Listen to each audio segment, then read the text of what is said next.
Coffee with Creatives, episode number 6. Today we're sitting down with a true powerhouse in the world of music and education. Our guest has been an all-star drummer for many years with a deep and dynamic career that began with his formal studies at the prestigious New England Conservatory, though he'll tell you that it started with like Poison and Motley Crue and Cinderella and folks in the 80s when he and I both started listening to music. He's played with numerous renowned bands throughout the New England scene, and for the past 13 years, he's held down the groove as the drummer for the legendary Max Creek. But his talents don't stop behind the drum kit. Bill is also an ethnomusicologist, having pursued advanced study at Wesleyan University, where he explored the cultural and global dimensions of music. Bill's passion for music go beyond performance in academia. He's also a fierce advocate for music education.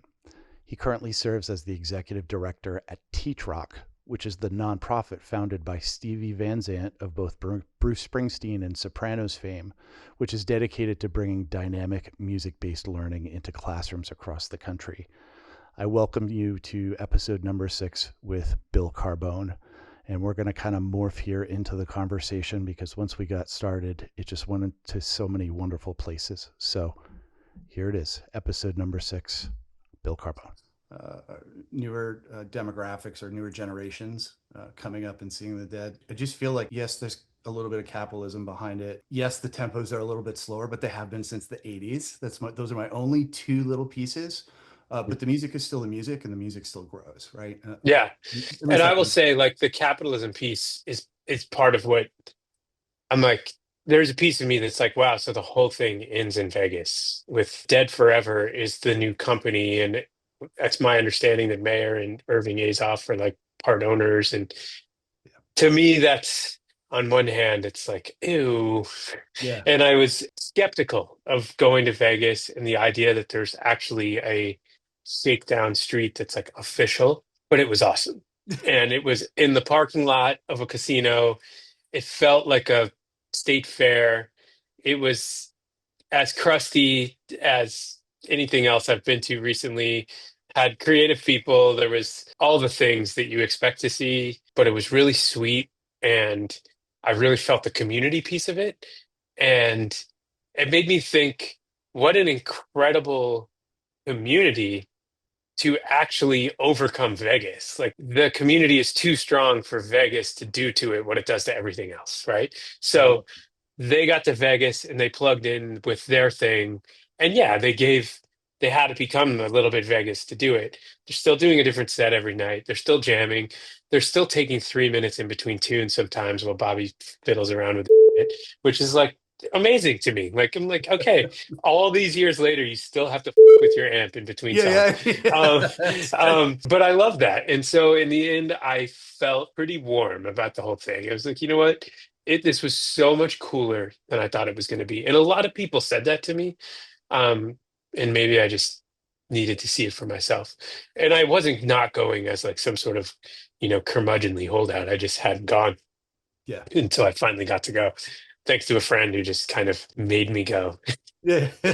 Yeah. Right on. That's a really cool call out. Like, there's a level of transcendence, right, that happens with the sort of the evolution of the music. So that's yeah. I mean, they still improvise. There's still chants happening. There's still like it's beautiful. Give thanks for that because so much else is right to tracks, right? And I mean, whatever, if that's what you want to do with your show, that's fine. But like, I don't want to see it. I don't want to see it at all. Like, I'm like, I would go to Broadway if I wanted to see Broadway, and like, you're probably not as good as Broadway, but also like all day long, man, you've got a day job. I've got a day job. I look at spreadsheets. I talk to contractors. I love my job, but like when I go to music, like, let it be different. It doesn't need to be like on the grid and perfect. Like, excite me, fire me up with some chants. Like, make the magic. Like, that's where the magic is. Yeah, that's where the magic is. It's not on your Excel sheet. No. Show me a new door to walk through, kind of thing, right? Yeah. Jumping back to like the late 90s, I just remember watching you with Miracle Orchestra. As an up-and-coming drummer, I was always, and I'm just being completely honest here, I was always in awe watching you play for several reasons. Feel, your style, your ability to learn new styles and make them Bill. but also, talking about like how the dead, the music still evolves. You always had an inherent intuition when it came Hmm. to improvisation, and an ability to complement not only the song, but to go to places with the band. And you had a splash cymbal on a snare drum, and you were doing incorporating some of the drum and bass kind of stuff into the grooves. Maybe tell us a little bit about that magic and like your evolution as a drummer, going from like Miracle Orchestra to Melvin to to Max Creek now. Like, tell me a little bit about that journey and that magic. Expound on that a little. Sure. Well, thank you. And I mean, if I'm honest, I always never feel like I'm that good. So like I just Because you're always humble. always see other people and I'm like, well, I can't do that. You know, it's like Yeah. a constant, but I think that's a great Nice. thing. Um, but I guess for me, I've been hungry for information forever. And it's like if I ever talk to younger musicians, I think like we grew up in a time where you had to hunt and gather information, right? Yeah. Like so that symbol on the snare thing you're talking about, it's actually a little mini gong. It's called a jing gong. It's a Chinese opera gong, right? Oh, very But cool. it's the perfect story that like kind of that does this. So I was getting into in high school. I started to get into jazz. Somebody gave me like some free jazz stuff, and I was like, "What is even going on here?" I'm not sure I like it, but also I'm like, I want to understand it. And then I was in Connecticut, and Anthony Braxton, who's kind of just an absolute legend of free jazz, was a professor at Wesleyan University, and I found out that he played with students every Wednesday night at a bookstore in Middletown, which was a half hour from my house. So I Wow. started going, and then I started bringing my cassette deck because I'm a deadhead, and I'm like, "Can I tape your concerts?" Okay. And he was like, "Sure, young man, whatever." But so, and I would just hang out. I was long hair, kid, but I would just hang out and like talk to everybody and like linger and pick up anything I could. So he told me that I needed to listen to Ed Blackwell. Ed Blackwell had been Yeah. teaching drums at Wesleyan, had recently passed away, but is really famous for being Ed Yeah. Blackwell and Billy Higgins were Ornette Coleman's two main guys, right? Okay, got to find Ed Blackwell, right? I go to Strawberries. I go to what, like, you've got to just flip through every jazz Yeah. disc, looking at the back and say Ed Blackwell. So I found this CD, Mal Waldron Quintet. Eric Dolphy, Mal Waldron, Ed Blackwell, and on it there's this crazy sound in the drum solo, and it's like this bing, and he's using it, and he's like using it in his solo to like make this note, and I'm like, wow, that's so cool. So I would also just take the Metro North into New York City all the time to go see music, and literally just I would either go to the library in my town and get the Village Voice because that was like the only way to look at it, or I would literally just get to New York and get the Village Voice and be like flipping through like what music's happening tonight and then just go right to that place. Crazy to think about like how little information you had. Yeah. But I would also go and hang out in Midtown. There used to be that whole district of music stores on like I think it was 48th, like in Broadway. And right, and then there was also the Modern Drum Shop like around the corner, like right in this area there was like 10 mega music stores, but there was Joe Casada's Modern Drum Shop, and then there was Drummers World, which was the place with all the world music stuff, and I would just like go in those stores and like bug the guys and ask questions and stuff, and they were cool. But one time I went in, and I'm like the long hair hippie kid, and I'm like talking, and I'm like, I'm looking for this like I think it's like a little gong thing or something. It makes this like bendy sound. And they're like, what are you talking about? I'm like, oh, I heard Ed Blackwell use it. And the guy goes, you know who Ed Blackwell is? And I'm like, yeah. And he's like, okay. Wow. You know, That's so but cool. it's just those moments to me are so sweet because right away I was like, yeah, and then he's like, I'm like, oh my God, now he wants to tell me more. And they're like, okay, here's Come what it with is. me. And they pull it out. And I still have that same one, but I bought it So cool. there in like 1994. But I would go in, I would go to the knitting factory. So seeing Santana this week, and he has Cindy Blackman Santana, who's now his wife, but Cindy Blackman, long drummer before they were together. And I saw her in '94 playing with Pharoah Sanders at the Knitting Factory. And the Oh, opening group was Charles Gale. And so this was one of those ones I was like, I saw Pharoah Sanders was playing. I'm like, I'm going. gotta be there. So I walked in while Charles Gale was playing. I had no idea who Charles Gale was, a tenor player. he was like writhing and screaming, and the drums are just like rolling, and the bass player's just, it was just trio. And I'm like, oh, it must be the middle of a jam. Like, I wonder when it's going to come back to a tune. And it went like that for a Yeah. half hour. And I was just like, what just happened? You know? And so I walked right out, and the Knitting Factory had a like a CD store on the wall because they had their own label. And so I bought a Charles Gale CD, and I was like, I just want to understand this. Like, I don't even know if I like it, but I I have to have Has to make it, you know? sense. Yeah, yeah, yeah. And really funny, like my friend that I just went to stay with in Vegas, he's a like a 5-star waiter. He's at the Palms now. He was in the Ritz in Vegas before. I mean the Ritz in LA before. But Santana and Cindy Blackman and Santana come in sometimes to eat. And he was very careful about talking to them, but finally he went up to Cindy Blackman and Santana and said, My friend and I just want to tell you, my friend and I saw you play with Pharoah Sanders in 1994 at the Knitting Factory. And she was like, wait, what? You know? And then he said, Santana was talking to somebody next to her and turned around and said, you like Pharoah Sanders? And then started talking to him. And it was like the same thing as what happened to me in 1994, which I just love. But there's that kind of spirit of just really wanting to explore and pull all these things in, right? And I love that.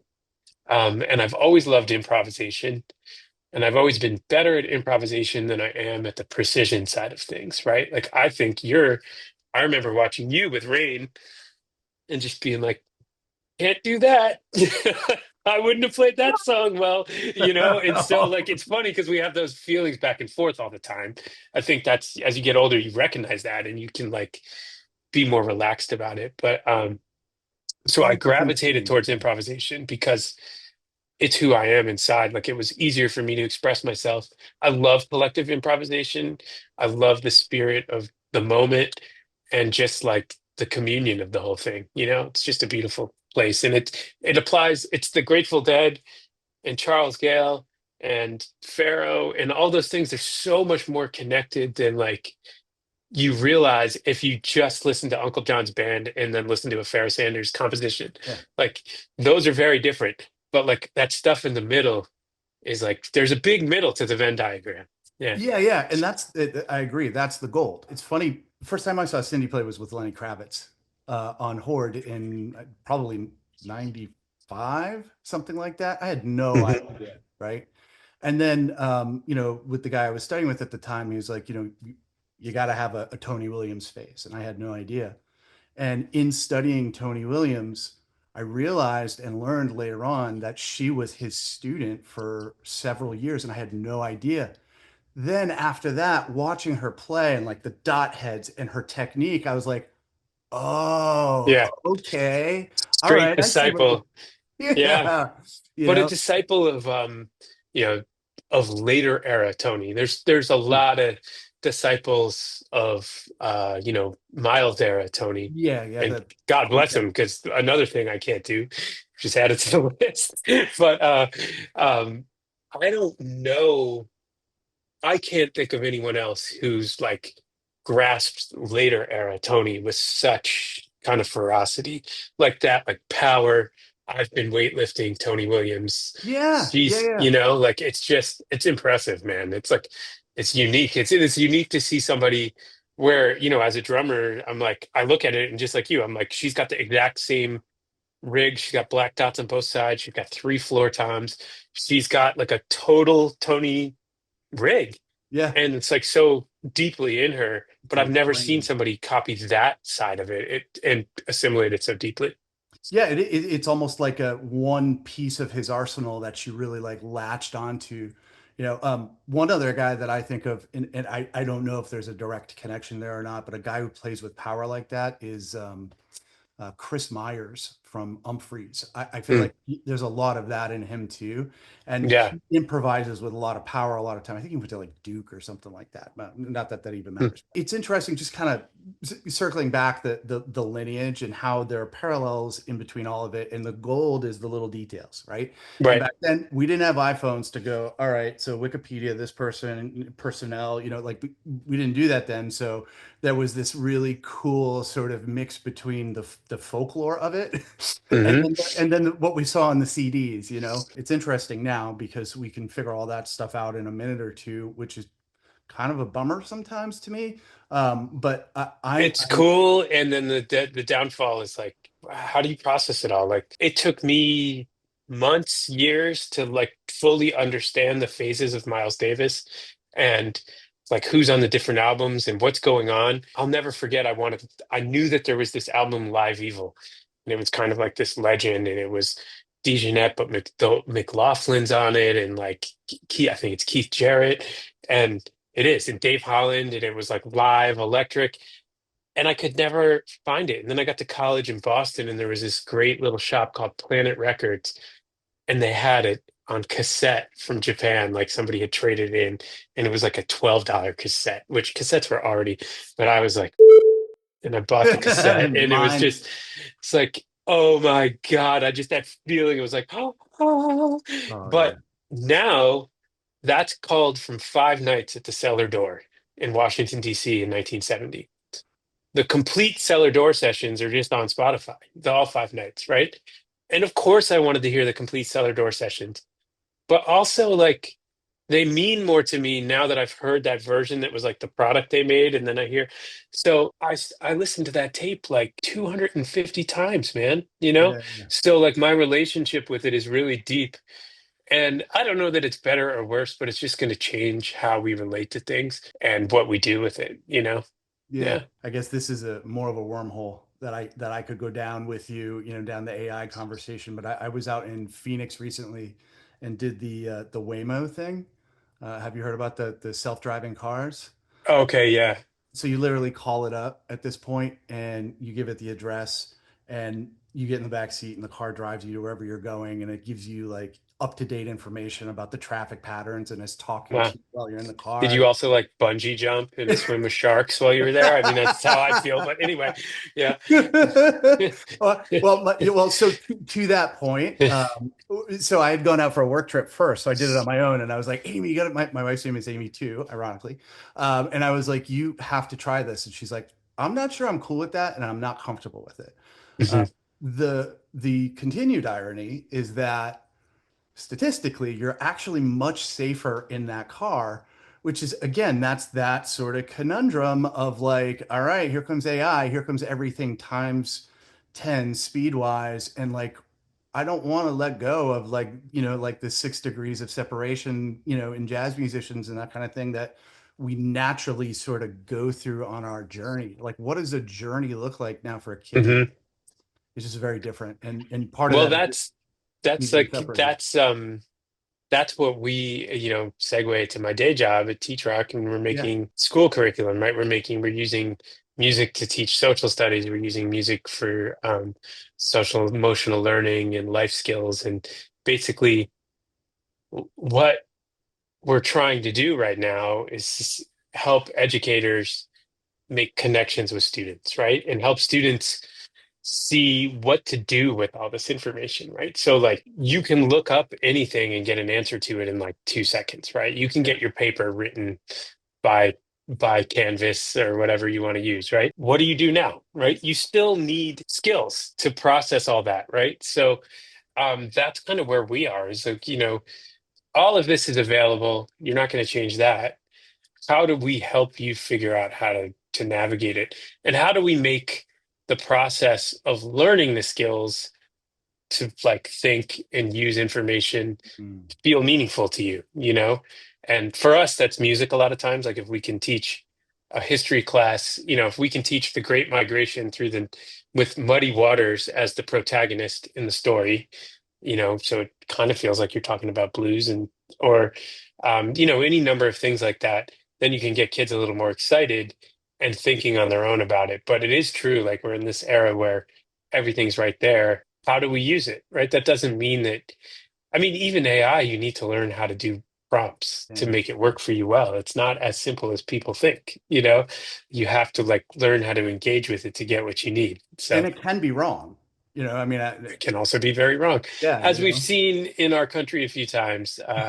Let's talk, say the tariff poster, for instance, or I just heard another one that kind of cracked me up where it was some government Oh no, it was an advertising campaign that I think Coca-Cola did, where they let AI do these things, and then it turned out that some of them were totally fictional, but hadn't realized because of they Because just they let didn't AI do proof it. it, and yeah, Yeah. unbelievable. I'm definitely interested in the neurological side of how learning is going to change and how we're going to use our brain differently, because it feels like it's going to be more fine motor stuff, Mm, and a lot more, critical thinking.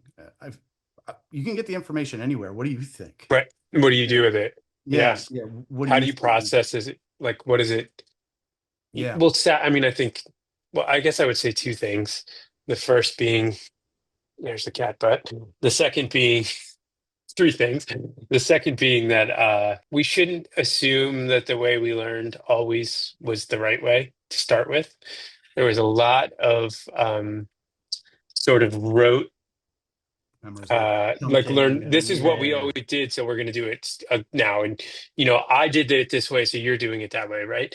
And some of that stuff was really good, and some of that stuff was a bunch of crap, right? Like it just doesn't really matter that much.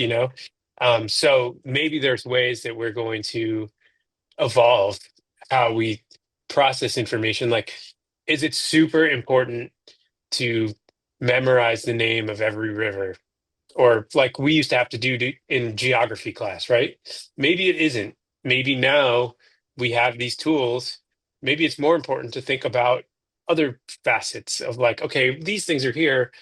What do we know about like geography beyond just the names of things, and like how do we engage with it? Yeah. And then I just hope what we see is that people just take information and believe it, um, which is the thing that scares me more than anything Yeah, the because, filtering. We could go down that whole inequalities and capturing of information, and the demographic shift between how people process information at different like income levels, or different poverty, yeah, different poverty levels, or different, Mhm. geographical areas. It's terrifying. You can have best practices, but then there's external forces. It's a little like parenting. It's like you can do Yeah. everything you want at home. You can create the model universe as far as you're concerned for your kid. And then they get on the school bus, right? People are like, "Oh, just don't give your kid a smartphone." It's like every kid has a smartphone. They're going Yeah. to be on. It doesn't matter. Like Yeah. I mean, it does, and you still need to make smart decisions. But the idea that you can create a vacuum is hilarious, right? Yeah. Like you're Not a chance. constantly dealing with all kinds of incoming. And I guess that's life in general.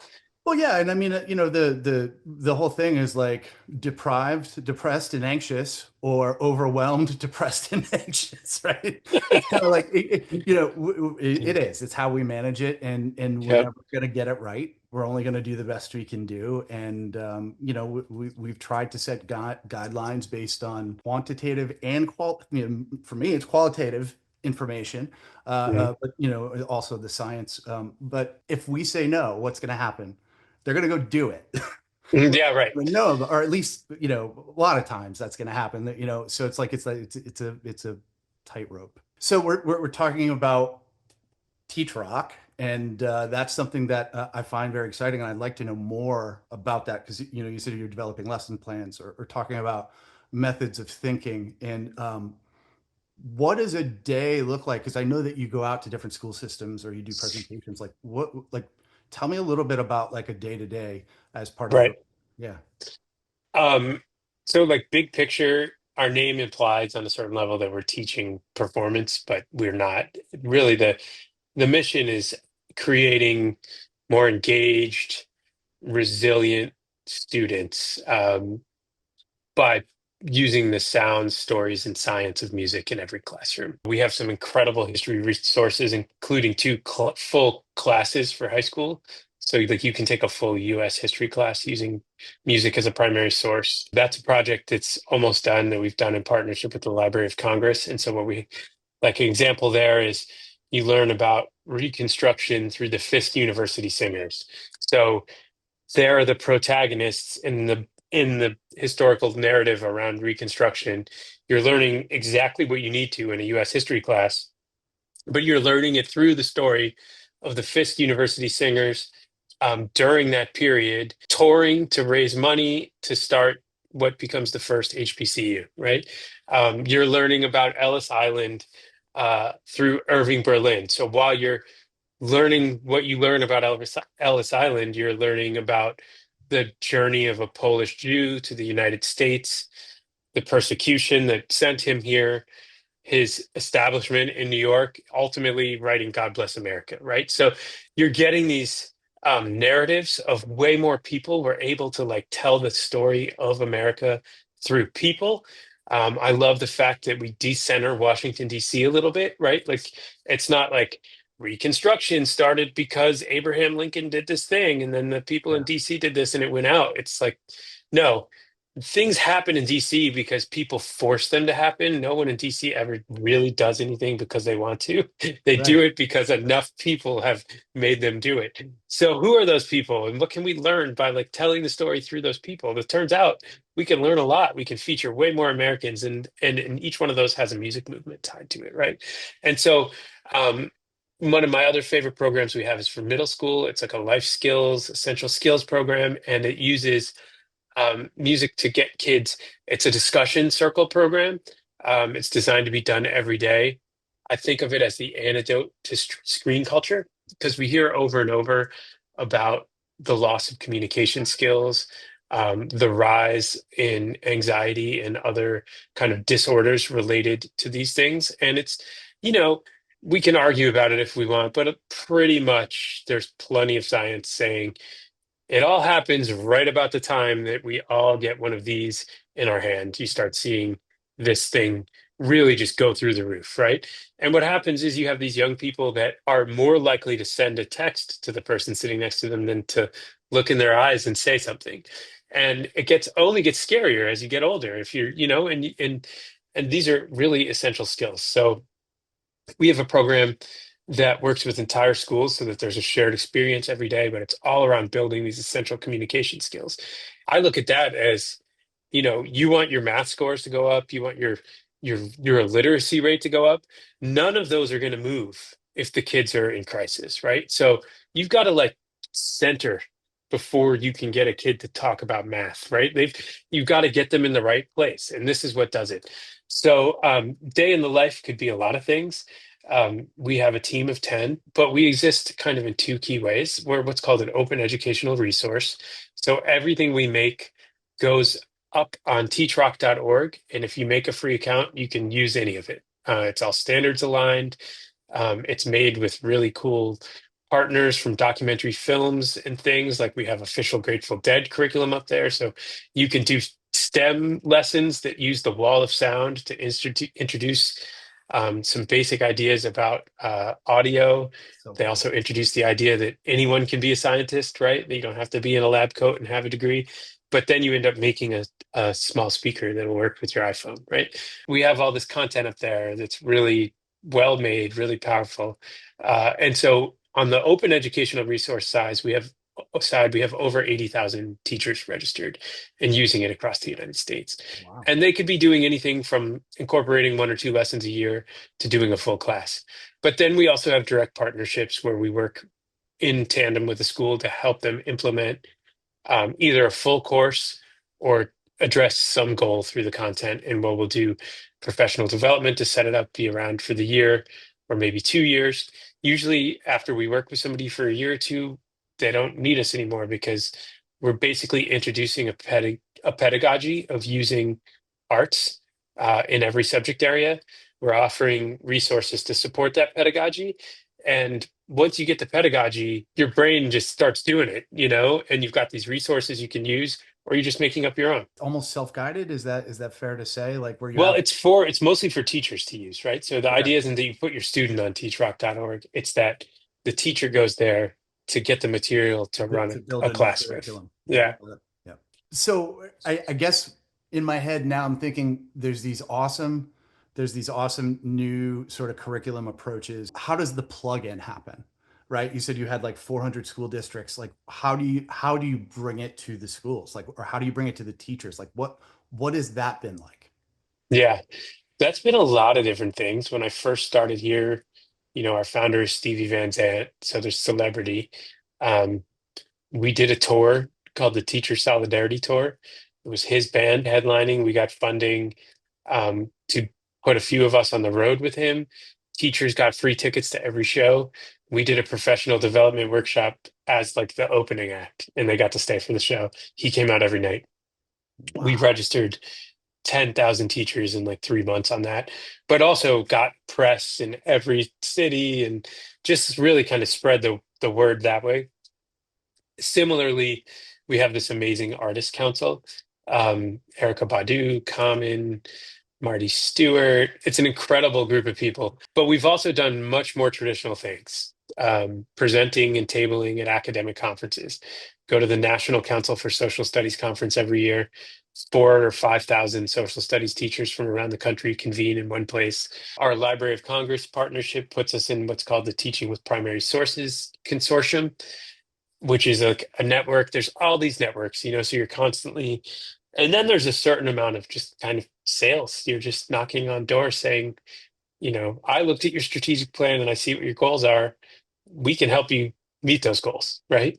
We're in a phase of really, uh, looking in on how we're doing it and rethinking it because we're seeing certain places where we have like incredible success. So, for instance, there's 2 groups of schools that are for students with spectrum disorders that have taken a bunch of our work and applied it in their situations, right? And so, in those situations, kids have what's called an IEP, an individualized education plan, and basically what that means is what you do in the regular classroom isn't going to work for them. You have to adjust it some way to reach them. Yeah, They they can learn be differently. reached. You have to find a way to do it. So we're having like incredible success in those situations. We're a small team. We're spread pretty thin. So we're looking at it now. We're like, okay, well, maybe that's a direction that we go a little more thoughtfully into right now because we see it working all over the place, but it's going incredibly well there Yeah. because it's a very volatile time. We're trying to figure out what's a path that gives us a certain amount of middle term security, sustainability, that is on some level shielded from the rapidly swinging pendulum of opinion about what works and what doesn't, or what's acceptable and what isn't in education, Yeah. you Or know? what's And, unknown even, right? Like, yeah, I mean, it's the unknown unknowns that I think everybody is throwing their hands up in the air going like, we just reacted to that last week. Now we're here, right? So that's a pain I feel, probably in a much different way.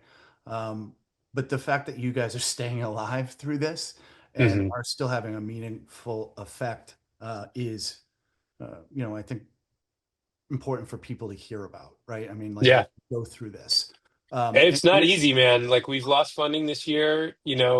Key part of our strategic plan was federal funding. We were starting to get it. We were on our way to get a lot more. And well, actually yesterday there was a decision that maybe it's not all gone, but I would say we certainly can't plan on any of it anymore. Yeah. Maybe it'll be like the Christmas bonus. The National Lampoon's pool, right? Yeah, yeah. Yeah, the Jelly of the Month Club. The It's jelly of the probably what month. we're Yeah. getting. Yeah. Yeah. I don't think Um, I have Cousin Eddie on my side yeah, though. So right. I'm not, based on what we've seen in the past couple of years, I'm not sure. Yeah, I'm not sure any of us do.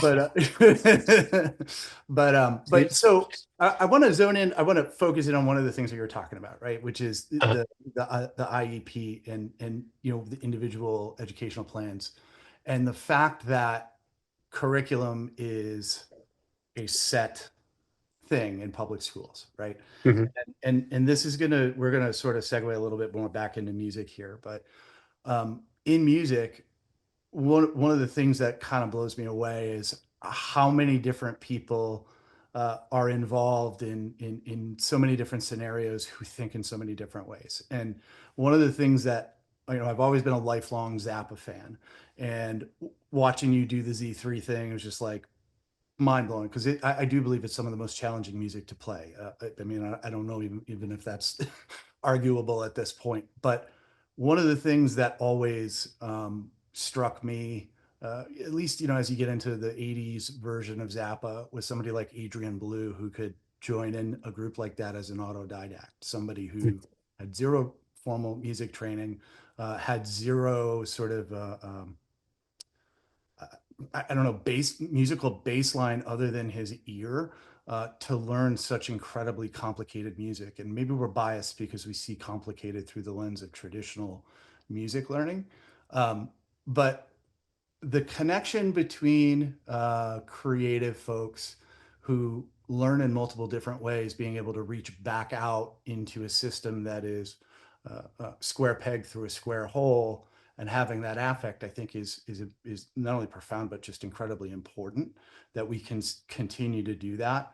So, like, talk to me a little bit about, as you're learning Zappa and you're playing with like Bo or playing with Tim and those guys, and like the learning process, because I think it's important that we talk about the fact that we all learn different ways, especially within the context of arts, and how important that is that we say that to folks on the other side of the academic fence. Sure. I mean, I think starting in the classroom piece, standards are formalized, but depending on what subject you're teaching, curriculum may or may not be. Right? If Okay. you're a math teacher, there's probably a math curriculum you have to follow exactly, or an early literacy teacher. But once you get to middle school, when you're talking in certain things like social studies or literature, there's some wiggle room, and that's where you get really great teachers. Like I'm just in awe of teachers all the time because I see them do superhuman. Like every time I visit a school, when I when I'm walking out of that school, I think these people are incredible. I can't believe they do this every day. They should have a holiday. They should get discounts at every store, just like veterans do. Like we should treat them like we treat police, firefighters, and military Yeah. because they're doing a similar service for our country. And similarly, they're not getting rich doing it. They have this like framework that they have to fill in. But I think, like those different learning styles, I didn't know that about Adrian Belli. That's wild. Isn't that But it crazy? makes sense to me because different people, I mean, I learned this. I used to teach 20 or more drum lessons a week at Wesleyan, and some students really want a book and they want progressive steps to something. This week we're doing this. This next week we're gonna, now that you did that, we do this. Now we do that. Other students, that's like pain. That causes them pain. They want to play music. They're using their ears, right? So I grew up in a very traditional Western music system in school band where we would actually learn music by reading it, often without hearing it. Like, or we would hear it later, which blows my mind when I Isn't that think about it. insane? I'm like, I actually, they taught me music off of paper. But as a result, I can read really well, or used to be able to anyway. Yeah. So when I go to learn something, it's a combo of all of them. I've had that analytical mind as a young person for sure. Um, like I remember in middle school sitting there and transcribing like I used to read Modern Drummer and look at the transcriptions and like want to make my own. So I remember transcribing like whole Police albums and stuff, rewind, do it again, rewind, do it again, just getting like a second at a time. So I built that muscle. So when I go to learn Zappa stuff, like I did my own transcription of St. Alfonso's Pancake Breakfast. That's how I know that song. Like I literally transcribed the whole thing. And I'm sure it's not perfect, but it's pretty darn close. And I did that for a number of them. Now we have the amazing slowdowner. I mean, I don't know how you do it. Like at this point, it's one of those technological advances. You're like, we did it without that. Still, it's Zombie Wolf. I transcribed Zombie Wolf, another one that has like just crazy passages. But actually, I'm wearing my Levon Helm studio shirt. Okay. And over time, I actually have, as I'm becoming an older, more mature person, like that younger part of me that grew up on And Justice for All and Rush albums, like it's all still in there and I still dig it. But my desire to do things that are complicated for the sake of them is not really so much there anymore. And my desire to like play something that feels really good for me and a lot of people is Mhm. very much there. Like, so I love when I play with Max Creek and I look out and I see like the room bobbing. And especially you're not going to catch me playing like house beats. That's not how I'm doing it. Right. When I'm playing like It's not four on just the floor. like Yeah, yeah. yeah, I'm not opposed to four on the floor, Not but like necessarily. just Yeah, yeah. you're not. I'm not doing that. Forgive me for being this way, but I'm not taking it. It's not cheap. I'm not doing it that Yeah, way. it's not I think that yeah, it's yeah. fine to do once in a while, but it is cheap in my opinion. And but that feeling of like I feel that way and they feel that way too. I'm like, this is awesome, like if Collective and when movement. you Yeah. start there, what I found too is like I was saying when I was younger, I always felt like there was all these people around me that were better. I was practicing so much. I was practicing like 6 hours a day right out of college, and Wow. there was so much stuff that I would practice and it just wouldn't come out when I was playing, like I was like going through whole like Wilcoxon snare drum books and getting Mhm. it kind of. But then when I was playing a gig, like that language isn't coming out of me. And then at some point, actually pretty much when I got a day job, I relaxed and I was like, you know what? I'm playing music because I love music. I also like to make a little money off of it, but like I love it. And as soon as I stopped like fighting for attention, it was like this faucet turned on and this language came pouring out. Like all these years of practice was like, oh, I just needed to chill the fuck out. Like, and, It's and like so now funny. I'm like feel so much. I feel like on some levels I don't have there's certain things that like if I see an old recording of myself, I'm like, I don't really know if I do that anymore or could. But then I think what I've gained is better. So, Kind of getting goosebumps thinking about this because this is the sixth version of this series. And one of the consistent themes is the best results that I've had were when I stopped thinking about it and just started being me. Right. mhm. And to give you an example, the previous artist that I had on, Corey Payne, one of the things we talked about was the fact that he just decided that he was inspired to start doing paintings of NFL players. Somebody got a hold of one of his paintings of Chad Ochocinco. And this is a kid who's never created a social media account, does not go online. Somebody got a hold of his painting, put it up on Twitter. Chad Ochocinco saw it, purchased the painting, had him do a handful more paintings, and then told Antonio Brown, who was a Pittsburgh Steeler, I don't know if you follow football, but was a Pittsburgh Steeler at the time, and Corey was a huge Pittsburgh Steeler fan. Antonio Brown was like, I think I want this guy to decorate my cleats, reaches out to Corey and was like, I want you to do a set of cleats for every day that I play in the NFL, and paid him money. Wow. And snowballed into I'm doing commercials for Microsoft. I've got a thing with Pepsi. I've got this, I've got that. And never once did he self promote. I mean, Mhm. look, it's a rarity. I get it. But Tony, who has his own piano teaching methodology that he's come up with, his whole thing was like, yeah, I taught piano lessons for all these years, and I had 40 private students, and I'm just trying to make money so I can, put food on the table for my kids. He goes, but when I started doing what I wanted to do, what I felt was right, and I just started being myself, because I was making less money in the beginning. He goes, but it all started coming together, right? Mhm. So there's this consistent theme across this series of when you find out who you are and you kind of like let it flow, or when you find your, let's say, your mix or your balance, it's strange how things start to happen that Mhm. selfishly will please you. Mhm. I've experienced it myself too. On the contrary, I'm not as fond of playing out anymore. I don't like it as much. But I've gotten into like video editing. I've gotten into this kind of stuff. I've gotten into some graphic design work, and I love it because I think, kind of like you, it's new information. It's something new to learn. I'm constantly Right. learning a bit of something new, and it's sparking passion again. Um, and it's just who I am right now. And so I think it's just giving me a lot more joy. So just wanted to like call out like how important that is. Yeah. It's a centralized theme across the board. Sure. And one of the biggest levels of stress that I used to get, because I am a marketing guy, and with Rain, I was the marketing guy. I would put out press releases for once a month for the big show of the month, that would go out to all of these different contacts and would try to like book like interviews or this or that.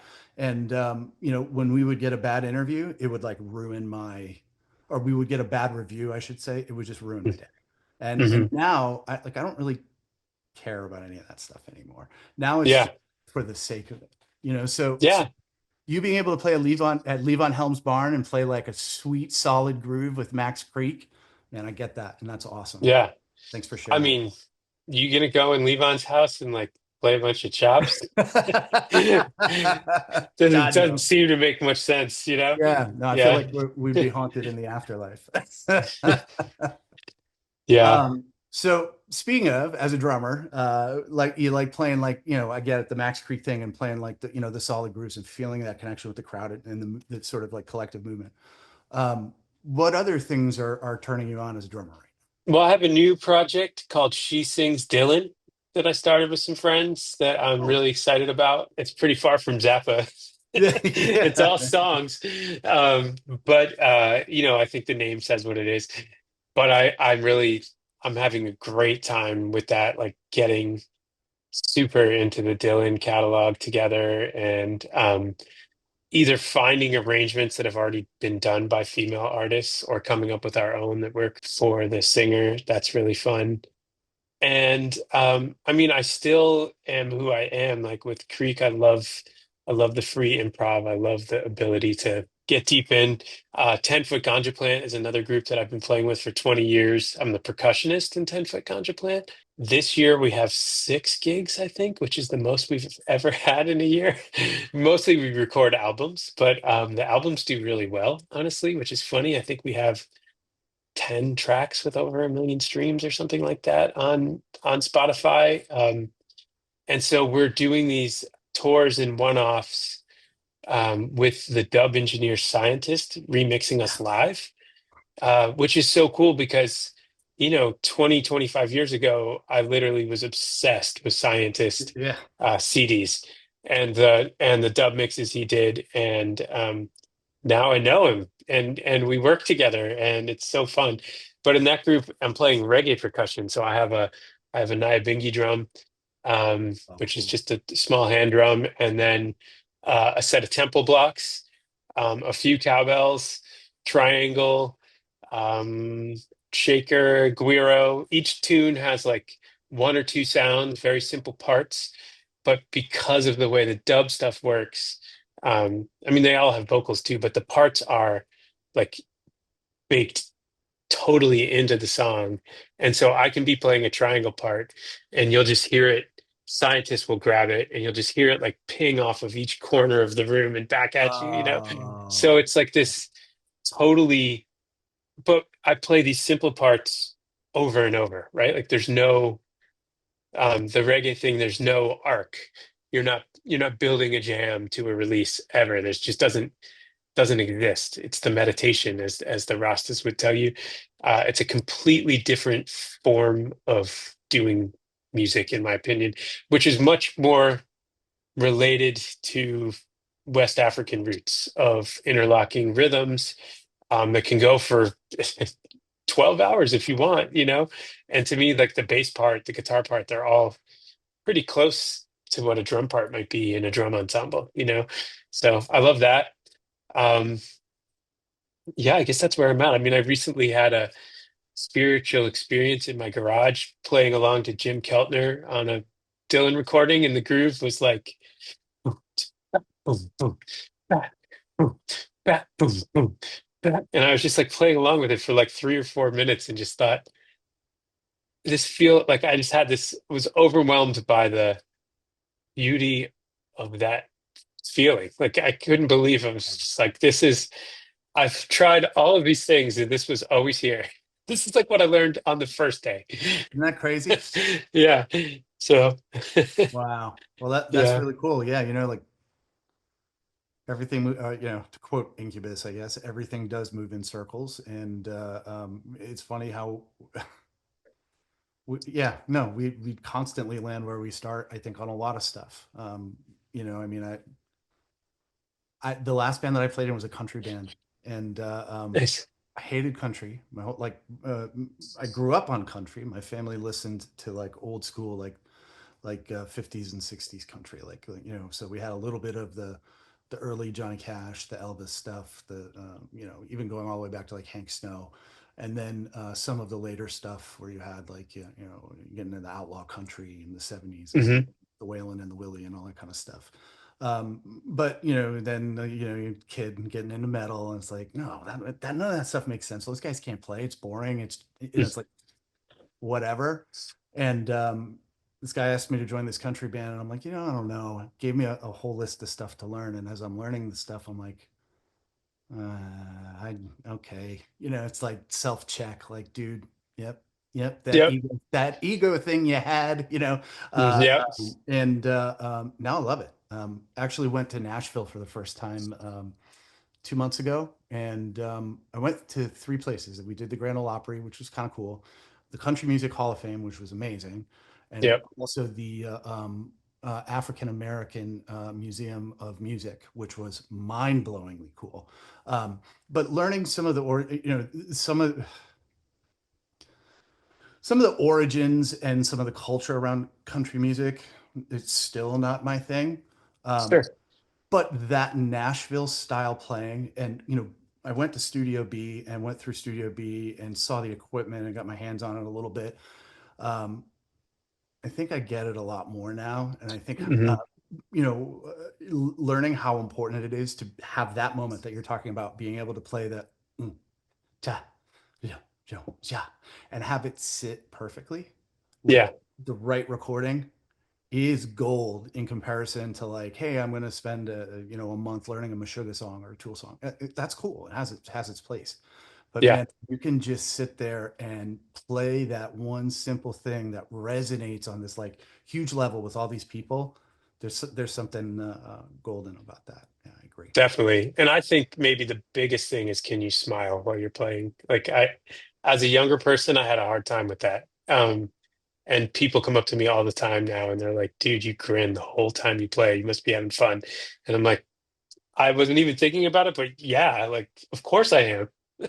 You know, but that's like that's the thing, I see it a lot when I see younger musicians, because you're like trying to fight your way in, and like it's all going on up here, right? But when you see, I saw Billy Higgins play with Cedar Walton Trio at Sweet Basil in New York City when one of my teenage trips in, and what I remember more than anything was he was literally laughing. Like they were playing and he was just laughing. Like it was like it was just so, like, the joy, he couldn't contain it, and it was piano trio. It was like this he was playing brushes and just it was just, I don't remember being not quite sure what to make of it, but knowing that it was felt special in some way. But yeah, to me, that's the big thing I look for. I'm like, are you having fun? Are you able to, is the joy coming out, or are you keeping it in because you're worried about where the quintuplet goes? Right. How to play those fast sextuplets with the weird accents. Yeah. Okay. Cool. The quintuplet goes in Zombie Wolf too, by the way, Oh if my you ever God. want it. If Yeah. you ever need a place for it, there's a lot in Oof. Zombie Wolf. Yeah, I don't know how you do it, man. I enjoy listening to it. Yeah. Um, all right. You Well, got it. listen, I've already taken up a ton of your time, so this has been incredible. It's super enlightening, and I'm thankful for it. We've already gone over a ton of time, so I'm not gonna press my luck here. I'm just gonna ask you one last question, and Sure. it's gonna be a combination of two questions, right? And the question is, to your point, I see a lot of young drummers, right? So there's gonna be probably a lot of young drummers tuning into this, and we're starting to see some traction on these videos. So two things. Number one, for the young drummer out there who's struggling and thinking about, okay, I want to play and I want to get a gig and I want to do all that stuff, but the world has changed so much. How do I make a living? Da da da da. Da. And I know we've talked about like, just being yourself and all that kind of thing. But like, what piece of advice do you give to that person about like, the future? And then the sort of the B part of that question is, what's the future for you? Like, what are you Hmm. looking forward to in the future? Okay, so to that young person, I would say like two things. The first is always ask yourself who you're doing it for, right? Like I think, with the rise of Instagram drum videos and TikTok, and like there's this world of, I'm going to get the GoPros, I'm going to mic it up, I'm going to do these play along videos, right? Um, cool. If that makes you happy, do it. But realize that your audience is other drummers. You're not going to start a band with other drummers, you know? And to quote my man, Melvin Sparks, when Bo Sasser and I went into the recording studio with him, we did a track, we did one take, and I said, Melvin, I want to do that again. And he said, well, why do you want to do it again? I said, I feel like I could do it better. And he goes, hold on now a minute, fellas. Let me tell you something. We're not making this album for a bunch of musicians to listen to because they ain't going to buy it. And if they do buy it, they're just going to talk a bunch of bad on it anyway. Then he spent the next half hour recording his guitar solo, like bar by bar. But and I had to keep the first take. But the other, so like, who are you doing it for? Like if you're making drum videos and putting them online, like no one cares about them but other drummers. So if that's what you're investing your time in, that's who you're appealing to. And I think that's a dead end for the most part, with rare exceptions, you know? And it's also not the happiest place because you're not going to get the camaraderie of playing with other people, right? So that's my first thing. And then like, yeah, it's hard out there. Like there's when I was coming up, people were saying the clubs are going away, they're all gone. It's not like it used to be.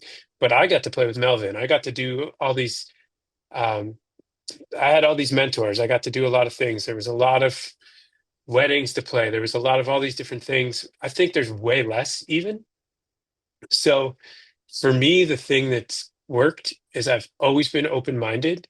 I've always embraced opportunity, either at the drums, like, sure, I'll learn how to play drums with steel pan players so I can hang out with these guys from Trinidad.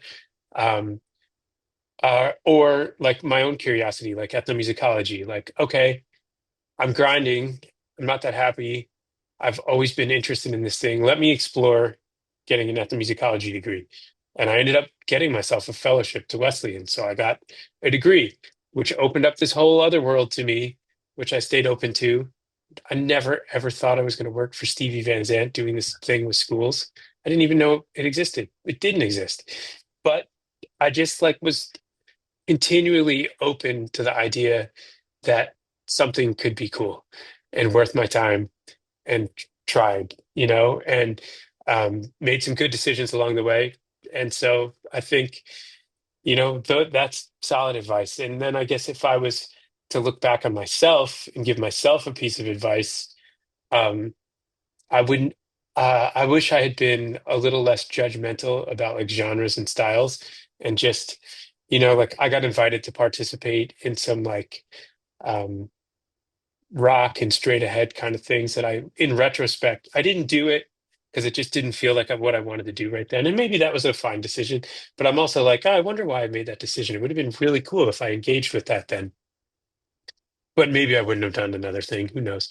But I just think being open-minded and allowing possibility, you manifest possibility.